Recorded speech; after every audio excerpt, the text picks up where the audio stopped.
November 24th in Vienna, and the sense is that the sides remain deeply divided, and even with the very great flexibility which the Americans were apparently, or which P5+1 were apparently willing to show, nevertheless a deal was not possible. My own sense is that the Iranian negotiating team in Vienna had no mandate to conclude an agreement, and in fact was not seeking to conclude an agreement, but was seeking to buy time.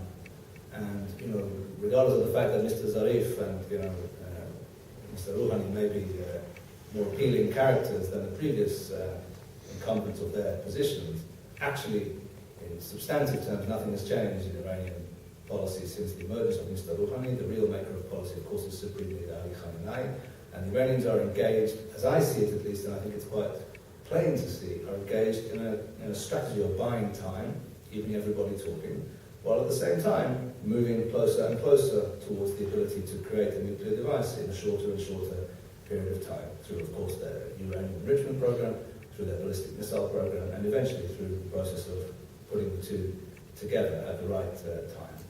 My own sense is that the Iranians have been able to do this because they are aware they have been made to pay a very low price for their activity. We talk about the sanctions and the extent to which they've damaged the Iranian economy. I'm a person, as I said at the beginning, who focuses largely on Syria and Iraq and Lebanon in my research. And those of us who look at Syria closely, know that the Iranians, in the course of the last 3 years, have donated anything up to something like $8 billion to the Syrians to keep Assad in place. A country which is able to give that amount of money to a friend in need, so to speak, is self-evidently not a country whose economy is about to collapse as a result, supposedly, of sanctions. So my sense is that the Iranians have been made to pay an immensely low price, actually, for their continued activity.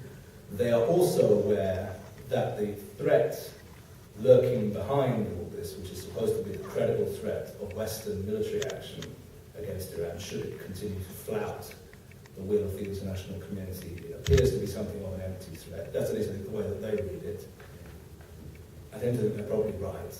I think for them, reading into this is me talking, not them, of course, but looking closely at Middle East strategic processes, I assume the Iranians saw the statements given by President Barack Obama outside the White House in August 2013, when he announced that there was not going to be any military action against Assad in Syria, in spite of the fact that a clear red line had been set, that if Assad used chemical weapons, we will take action, and then Assad clearly did use chemical weapons and nothing was done.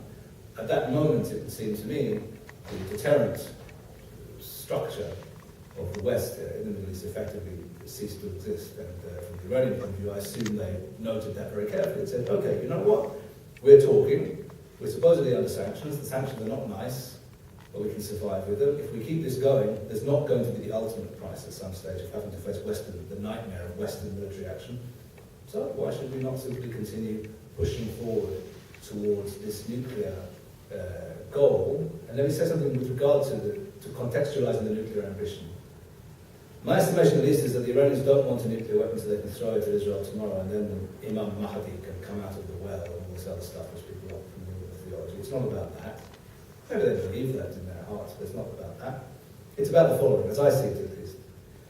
The Iranian ambitions in the region, which I went into a little bit of detail regarding at the beginning of this talk, cannot be achieved in cooperation with the regional status quo.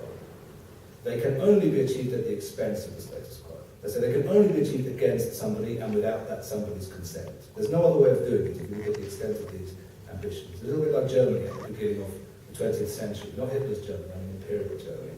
Germany had ambitions that the international system, as then constituted, simply could not accommodate. So the logic was one of war, not because of a love of war, but because this was simply where the logic leads you. Now, if Iran is serious about these ambitions, and I absolutely consider that they are, it's a natural desire to have nuclear capability, because nuclear capability will give you the insurance you need with which you can then go on to pursue these ambitions. So this is the way I would contextualize those ambitions, which means it's not just a question of, well, Iran might have nuclear weapons, but other people have nuclear weapons too, and they learn to be responsible, and so why should we, etc., etc. We are aware of the ambitions of Iran, they're not secret. And we're aware, therefore, of how the nuclear program fits into that.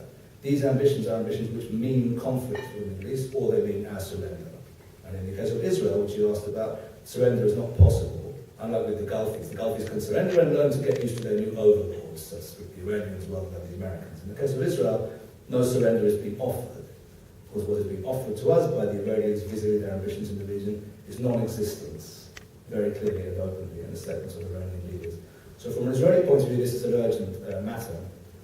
My own sense is that it's not impossible at some stage in the future to envisage, I don't know anything about this, of course, whether it will or not, but to envisage a unilateral Israeli military action in the case of Iran, if we know about Iran moving towards the sneak-out or breakout period sometime in the future. It's not impossible to imagine that. But we should understand that if Israel were to do such a thing, Israel would be absolutely acting against the prevailing trend and the prevailing logic in the West. And I wish to point to the enormously faulty nature of that prevailing logic in the West. The West is not seeing what Iranian ambitions are, is not reading correctly what the implications of those ambitions are, and therefore is conducting policy in such a way as to allow the Iranians to believe that they can simply carry on pushing full steam ahead, and this is something which should deeply concern us all.